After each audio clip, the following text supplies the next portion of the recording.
My number one priority for some time now has been sleep, believe it or not. You might be a little bit skeptical on that front because, well, as somebody who maybe got 5 hours of sleep a night for years, trying to hustle my way through life, I didn't realize exactly how much damage I was doing to myself. And then when I decided, kind of post burnout, I should probably sleep more. It didn't change things immediately, but it had a huge impact. And I realized, wow, this should probably be, I need to readjust my priorities. So today I thought I'd share a little bit about how I readjusted my priorities and how it helped. And, it's a little bit more complicated than just sleep is my priority, but you're capable of nuance. I believe in you. I think it's really important to revisit my priorities from time to time and then to reevaluate, like, are they still the same? Do I need to change them?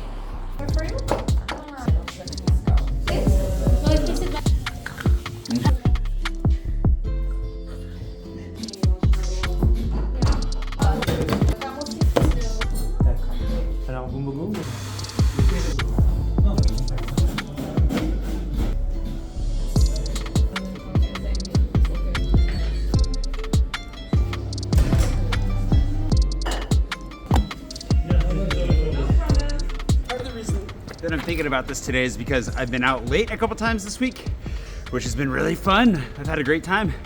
Goodbye party, getting photos for the guide, it's all good. But it does kind of mess with things and reminds me like, oh yeah, especially when like sleep is your priority, it's gonna make it hard to get everything else done the next day. But even if I'm running late, I'm gonna get my workout in. I mean, as tempting as it would be not to.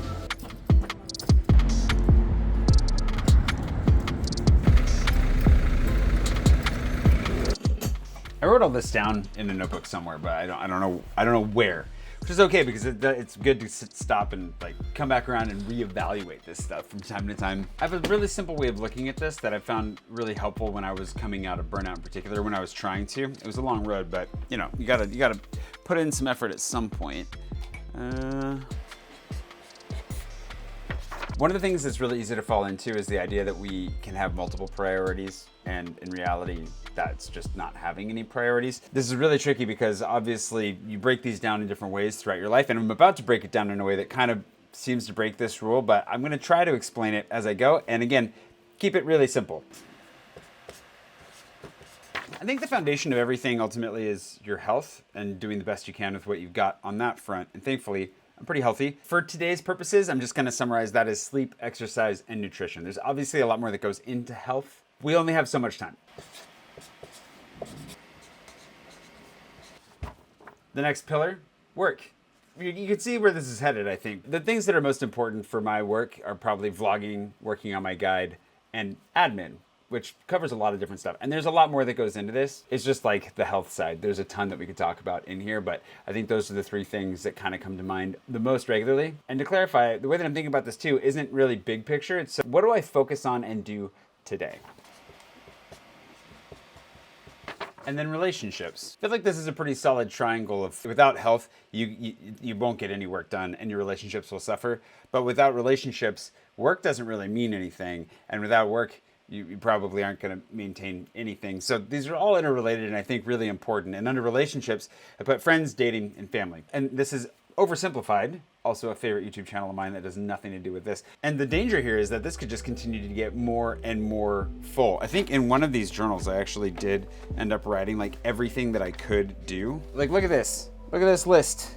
You can see how things get really scattered and you have to have priorities if you're gonna actually get to what you want to get done. And for me, in thinking through my priorities, this is what I came up with. Change colors. When it comes to these three pillars of my life, these are the main things. If I can get enough sleep, I'm probably gonna be okay to do everything else. But if sleep suffers, everything suffers. This is why sleep is actually my number one priority.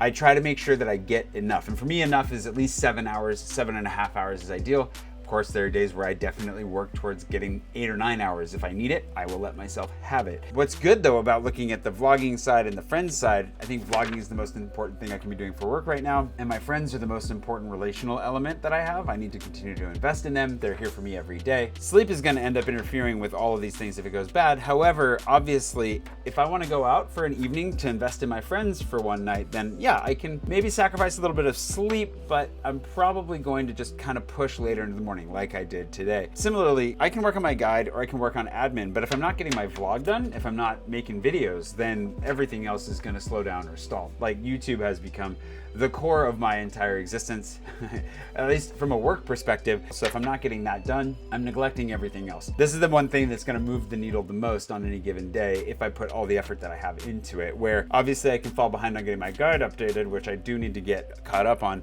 and admin, certain things when it comes to taxes, you do have to get that done, but you can also batch that work and get it done in a way that, like, if I fall behind on, I can't fall behind on vlogging.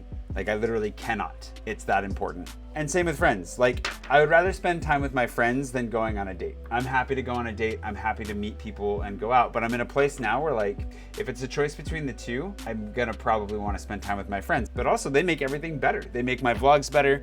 They don't make my sleep better necessarily, but I do sleep better knowing that they exist. And I love them. I'm very grateful for them. You can only do so much in any given day. And if you don't know what your priority is for today, it's really easy to kind of end up wasting a lot of time doing a bunch of stuff that, like, matters in a way, but doesn't matter to what it is you really want. Which actually brings us to a bigger question, which we'll circle back to, because I've been thinking about this a lot too. But knowing what it is that you really want, like, what is it that you're actually after, that's how you set your priorities. Because then you know, oh, I need to do these things to get to where I want to go, and I should probably stop doing all this other stuff that I like, but isn't aligned with where I really want to go. It's hard to do. All of this is actually really hard, but I found sleep ended up being the thing that really made the difference for me. Because if I said, you know what, I'm going to get enough sleep, guaranteed, even if that means I have to change my alarm to sleep in a little bit tomorrow, because thankfully I have that flexibility, I'll do it. But then, if I slept in, it made me feel uncomfortable because it made it harder to exercise. I got to work later. It crammed my friend time. So then that prioritization of sleep meant, all right, let's get to bed a little bit earlier. Okay, let's, make sure that we get into a routine so we can get everything done. It's what kind of foundationally changed everything when I focused on that one thing and made it my priority. No, I'm gonna get enough sleep. I'm gonna have better energy. My workouts are gonna mean something. I'm going to actually rebuild muscle, maybe lose some fat. The health side is just all better with sleep. My productivity is gonna be higher. Even if I work fewer hours, it's all gonna come out better. And relationships, obviously, if you're sleep deprived, you're gonna be miserable to be around. Nobody wants to be around somebody who's sleep deprived. And also, you just, all the negativity, everything in there, it just makes everything worse and harder and blech. So that's why sleep's my number one priority. And that's how it's actually changed my life for the better. Not dramatically overnight, but definitely slowly, surely, and unstoppably has had a huge impact. But it leaves me uncomfortable on a day like today when I have a lot of work to do and I still had to sleep. So this is where the struggle with filming the nightlife comes in, but we'll get back to that too. Because I got a lot of photos to get and a lot of really fun bars. And I do still like the nightlife. It still calls to me. Also, while I'm drawing stuff, thanks to today's patron producer, Barbara Chin, and all my patrons for making it possible to prioritize. Oh man, there's so much we could talk about with this. Every time I throw a piece of paper, I'm worried it's gonna hit me in the eye. Did that hit you, Koopa? Little guy. What's your priority? Like, what's the one thing you can't compromise on today to make sure that it foundationally changes the way your day goes? And after that, what's the next thing you won't compromise on? It does build on top of that. That's why I was saying it gets complicated. I think for me, there's some things that I definitely will not compromise on right now. But if I had to pick one, I'm gonna make sure I get a good night's sleep. Because I was chronically sleep deprived for years. And it had a horrible, horrible impact on my health, my mental health, emotional, everything. I'm never going back to that again. If I can help it, obviously, some things are out of your control. But as long as it's in my control, I'm never going back to that again.